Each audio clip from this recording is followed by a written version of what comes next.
Okay, thank you. For financial prosperity. Something na wala sa bingo card ko. Makahawak ng balls ng bull. Look! Grabe naman to. Out of this world. 7th tallest building in the world. 9/11 Memorial. Yung pangalan ng magkakaibigan, magkakatrabaho, nagsasama-sama yung pangalan nila. Hello guys! Kumusta kayong lahat? This is Dave, the Kuripo Traveler.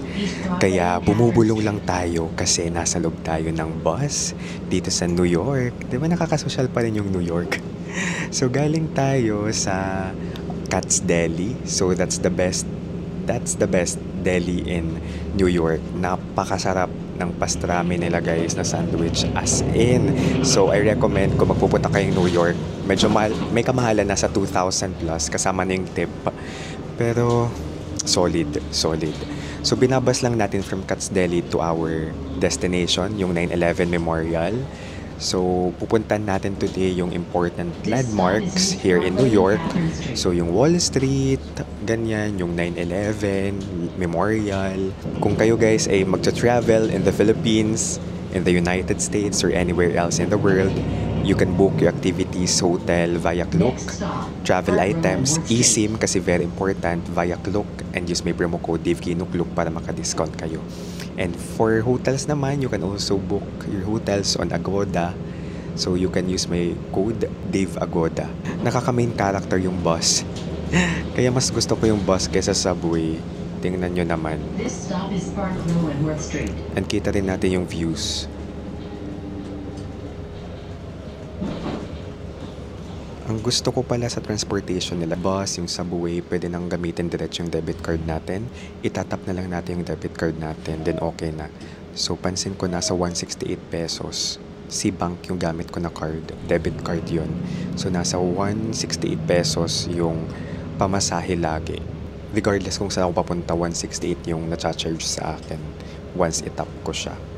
So, prevalent naman dito yung cashless transaction sa New York. Ganda ng buildings dito sa New York, oh. Grabe. Truly, the city of skyscrapers. Ang tatayog. Kaya napakakulay ng New York at night. Masayang mag-sightseeing from an observation deck. Yan, oh, ganda. It's giving. I love buses talaga. As in, buses over subway anytime. Kung gusto nyo mag-stop guys, sa next stop, iano lang to, ipupull lang to, okay? Itong yellow na string. Or you can press the red na nakasulat na stop. Kababa na tayo, so ano lang, Murray Street, West Broadway yung stop natin. Tapos lakad na lang papuntang 9/11 Memorial. Let's go! Yan yung bus natin. Ganda naman ng mga building dito talaga. Paulit-ulit ako dun. Diretso lang tayo guys. Google Map is life. Ayan. Just like the Philippines, may mga tumatawid naman kahit, ayan, go na. Kahit hindi naka-go yung stoplight. Nakaka-metropolitan boy yung adventures natin ngayon. Look! Grabe naman to. Out of this world. Para siyang feathers, charing. Para siyang pakpak ng ibon. Is it a pakpak ng ibon or rib? Wait, gusto ko siyang picturean. Ang ganda. Ito yung nakakamiss sa ibang bansa, sa abroad, kasi we get to see yung things na wala sa Pilipinas. We get to see structures na wala sa atin. Pero ang ganda nito. Sorry guys, pinicturean ko pa. Ayan. Buti may araw. Ngayon ko lang na-appreciate maging under the sun. Kasi malamig. Tapos kahit paano, medyo nainitan tayo. I love the weather today. Hindi siya, at this moment, Hindi siya harsh, extreme. Unlike nung kahapon na feeling ko, oh my gosh, nagnanam na yung bibig ko. Hindi na ako mapagsalta ng maayos. Kung mapapansin nyo yun sa vlog. And then, eto, nakapaglakad tayo ng maayos na komportable. Nakakatuwang maglakad, guys. Kasi because we get to see new things talaga. World Trade Center. Ito na, guys. Shops at the Oculus. Sige, pasok muna tayo dito. Pero nakikita ko na, guys, yung memorial. Or World Trade Center na ba itong area na to? As in yung buong area sa labas. Pero wow. Guys, ito yung laman niya. Ang saya. Wow.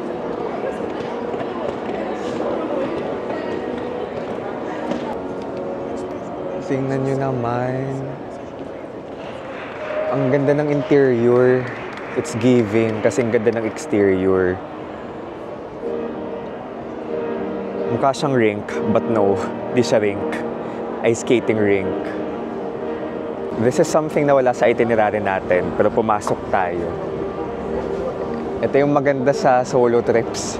You know, anytime pwede ka mag-adjust. Although yung friends ko naman, they also adjust if maganda yung ano. Pag may masite tayong, parang mas okay dito. So, okay din naman yung sa kanila. Pero gets ba, ito di ko na kailangan magpaalam na okay lang ba, dito tayo mauna? Kasi pag mag-isa tayo, edi okay lang. Kasi wala naman tayong pagsasaritan. Pagsasaritan, pagpapaalamanan. So, ito, mga shops. Ang ganda. May Apple Store din dito, guys. Hindi ko pa na-mention sa isang vlog ko. Pero napaka-diverse ng mga tao sa New York. Iba't ibang nationality talaga. Indians, Mexicans, Asians, Chinese, Korean. May mga Pinoy din. Sa Times Square, ang daming Pinoy kahapon. Narinig kong nagtatagalog. Look. Ang nice.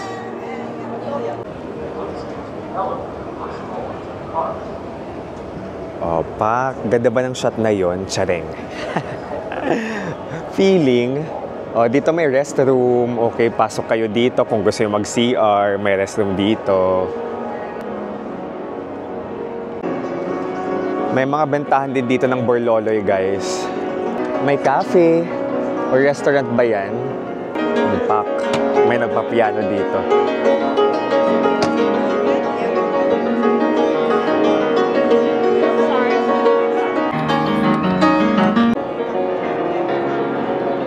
Ice cream, donuts. Meron ditong tindahan ng candy spa.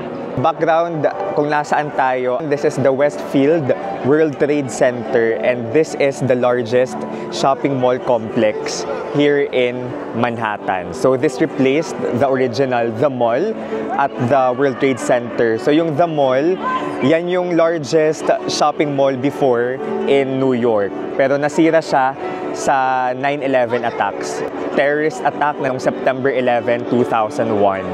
And isa din to sa purpose natin na pagpunta dito sa World Trade Center ay malaman yung history, mapunta sa site na kung saan nawasak yung buildings around. So imagine guys, nandito tayo sa biggest mall in New York na nasira noong 9/11 attacks.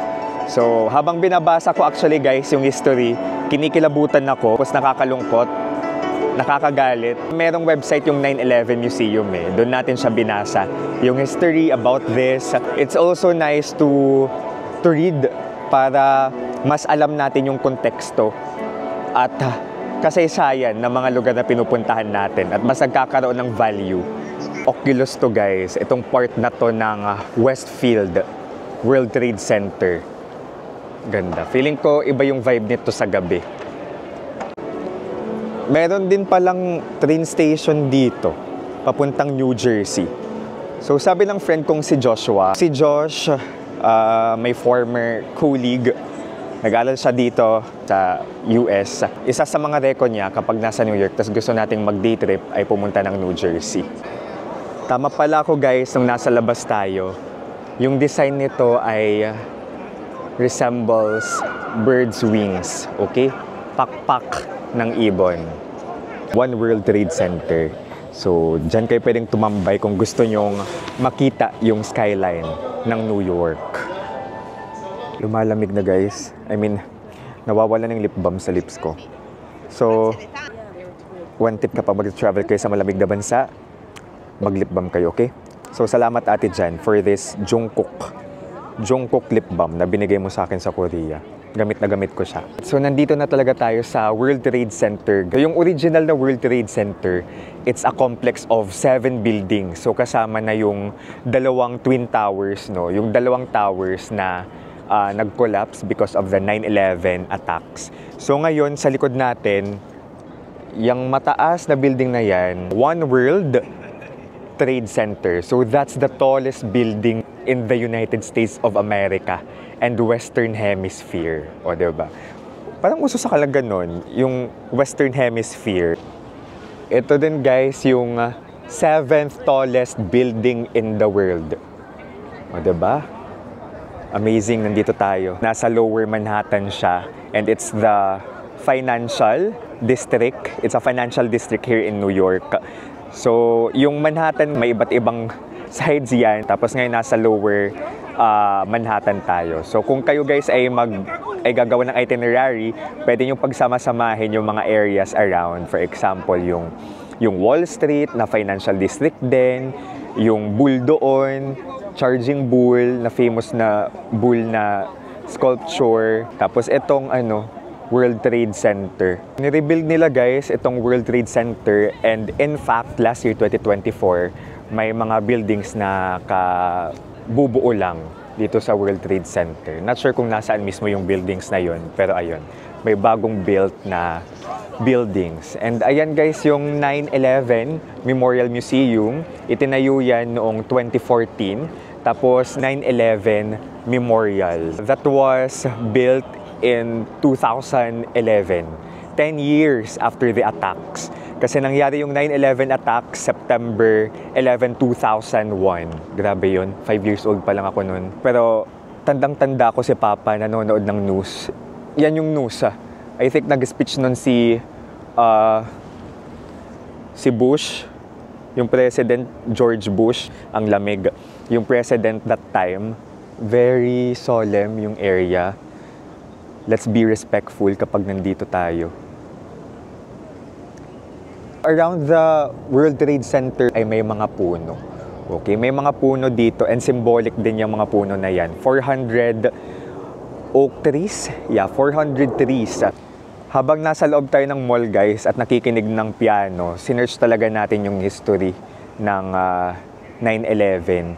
And noong September 11, 2001, mayroong 4 airplanes na hinijack ng terrorist group, extremist group na Al-Qaeda. 2 sa planes na yon tinamaan yung Twin Towers ng World Trade Center. Yan yung bumagsak. Tapos sa spot na yan, mismo dyan sa likod natin, dyan yung kinatayuan ng Twin Towers na ginawa ng memorial ngayon. Tapos yung isa tumama sa Pentagon, tapos yung isa naman somewhere na empty field sa Pennsylvania. May 4 na planes, unfortunately lahat nag-crash. Itong mga puno around. So yung kind of tree na yan, yung oak tree na yan, native yung mga trees na yan sa New York, Pennsylvania.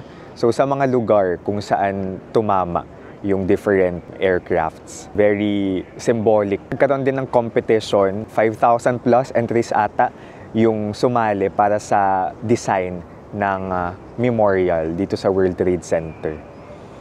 Napapanood ko din to guys sa vlogs ng mga New Yorkers. Tapos sabi nila, kapag magpipicture tayo dito, kung magse-selfie, huwag tayong ngumiti. Okay? As a sign of respect. I mean, hindi naman bawal. Pero, you know, sign of respect.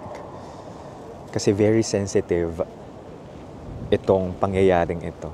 Tapos, balita ko, kapag may flower, guys, ibig sabihin, birthday. Mga nakasulat dito, yung mga pangalan, I mean, naka-etched yung mga pangalan ng mga biktima ng 9/11 attacks.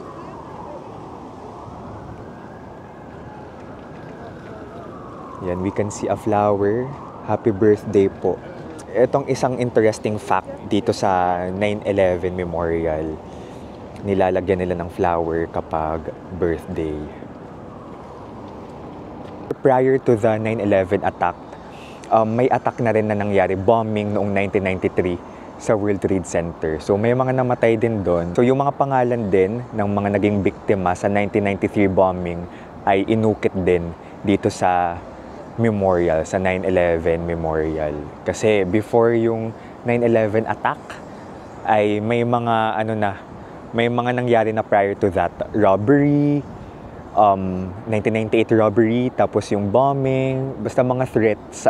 Kaya nangyaring 9/11 attack, kaya yung inatake guys, yung World Trade Center, pati Pentagon.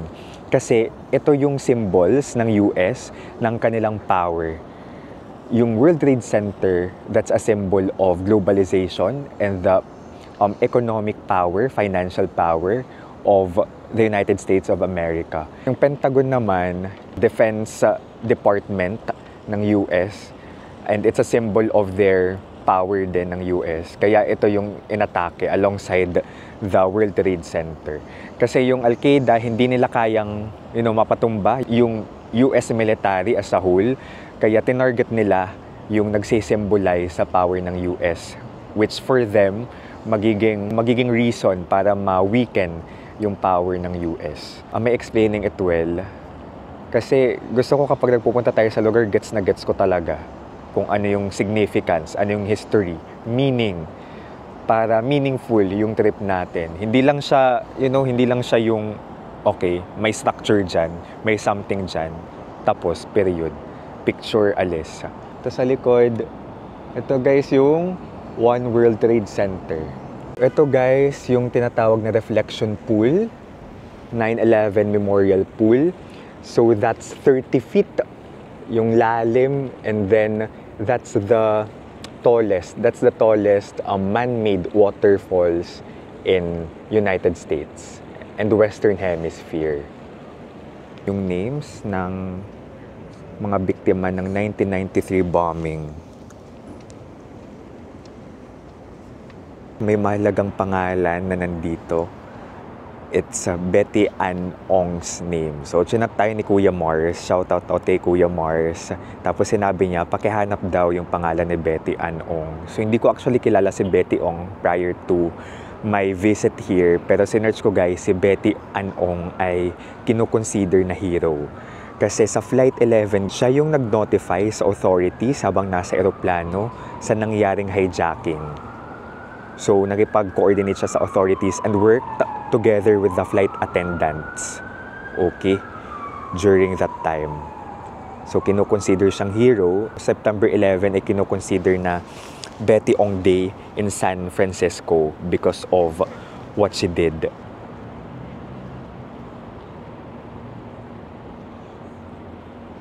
Yung pangalan ng magkakaibigan, mga colleagues, colleagues na magkakatrabaho pa. Pero ayun, pinagsasama-sama yung pangalan nila. Palis na tayo guys, and I decided to donate. So may option, $5, $10. Nag-donate ako ng $5 para makakuha na rin tayo ng wristband. Diyan, okay? As a remembrance, nagpunta tayo dito. Yung Twin Towers ng World Trade Center before, yan yung tallest building, Twin Tower building in the world, pero na-beat siya ng Petronas Twin Tower nung naitayo ito sa Malaysia. Asian represent, ganon. Ito pa guys, another pool. So, kasi syempre dalawa yung Twin Towers. And then yung gitna, it's the museum. So may mga artifacts dyan from the debris, from the attack. Yung mga nasawi sa 9/11 attack, nasa 2,900 plus. Ilang kibot lang from the 9/11 Memorial World Trade Center ay Wall Street. Okay? So, punta nyo na lang din to kung nasa 9/11 Memorial kayo. Kasi of course, Wall Street is one of the most famous streets in the world. This is the trading hub of the world's biggest economy. US naman ang pinakamalaking ekonomiya ngayon. And this houses the largest stock exchanges, largest financial institution, So yung New York Stock Exchange, nandito yan guys sa Wall Street. May simbahan din dito guys, Trinity Church. It's called Trinity Church.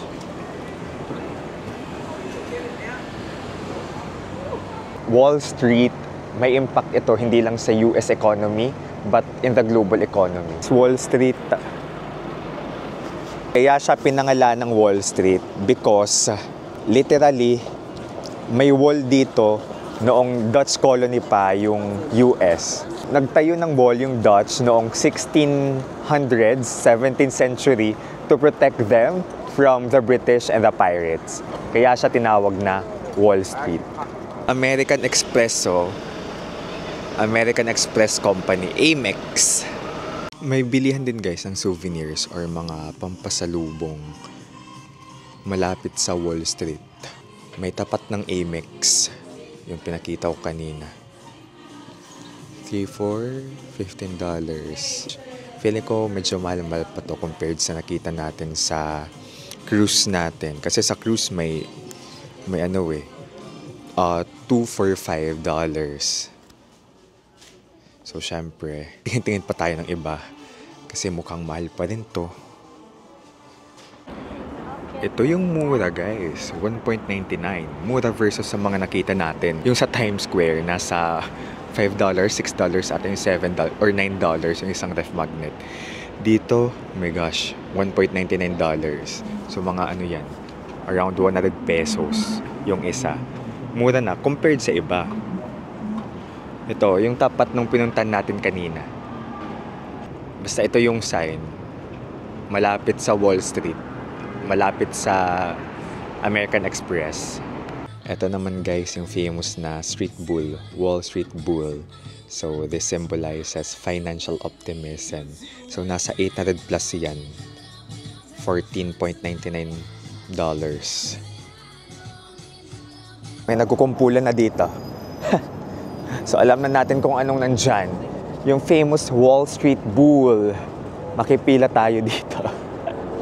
First time natin pipila para makapagpa-picture sa isang tourist spot. The Wall Street Bull. Ayan. Pinay yung nagpapa-picture.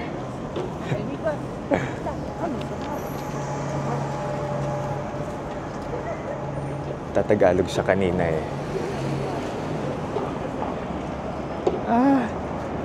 Yung isa naman nandito sa likod kapag hahawak sa SPG balls ng Wall Street Bull. Nakapila tayo ngayon guys dito sa likod ng bull. So sinasabi, may myth, paniwala na yung pagra-rub, pag hinimas mo yung toot, yung bilog sa ibaba ng puwet ng bull, it will bring you prosperity, financial prosperity and good luck. Kaya siya pinupuntahan. So itong bull na ito guys ay ginawa ng isang Italian-American artist noong 1987 after the stock market crash. This is a reminder of the importance of hard work and determination in achieving financial success. May nagfa-family picture pa oh. Cute. Alright guys, hawak sa... Okay, thank you for financial prosperity. Amazing. Nakahawak tayo ng ball. Oh my gosh. Something na wala sa bingo card ko.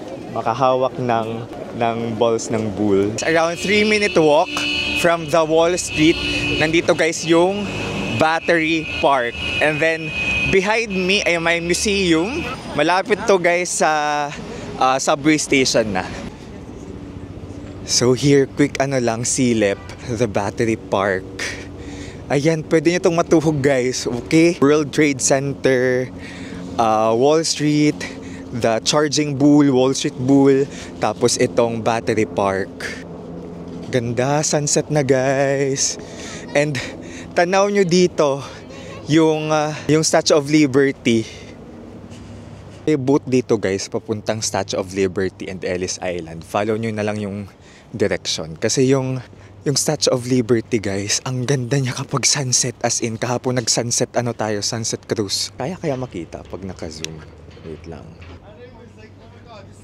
Where is the statue? Basta yan, kita. Basta nandiyan yung Statue of Liberty, mukha na lang siyang stick. Okay? Tara. Ganda guys ng New York. It is where our dreams are made of. Charing. Alright guys, exit na tayo sa subway station. Naka-face mask tayo kasi daming tao at medyo mapanghe yung subway station. Yun, yung naging adventure natin today from 9/11 to Wall Street. Yung Battery Park, it's called Battery na pala. The Battery. Ano siya, nag-rebrand. So, wala tayong masyadong nagawa doon sa Battery. Pero gusto ko lang i-share sa inyo yung mga pwede ninyong puntahan. Okay? Mas na-enjoy ko actually yung today versus yung kahapon. Feeling ko kasi yung kahapon pagod-pagod pa ako eh. Nag-Central Park tayo, Times Square. Ngayon, appreciate ko yung napuntahan natin kasi may mga natutunan tayo. Wait, nasa may Grand Central Terminal tayo guys. Pupunta tayo sa Summit 1 for the observatory. Maraming salamat sa pagsama sa akin sa araw na ito. Kahit hindi man sa mga napuntahan natin, kung mag-New York kayo, ano yung gusto nyong gawin? Comment down below. Tsaring. This is Dave guys. Ako di po traveler, napagod ako doon. Let's live our best lives. Guys, Grand Central Terminal, oh.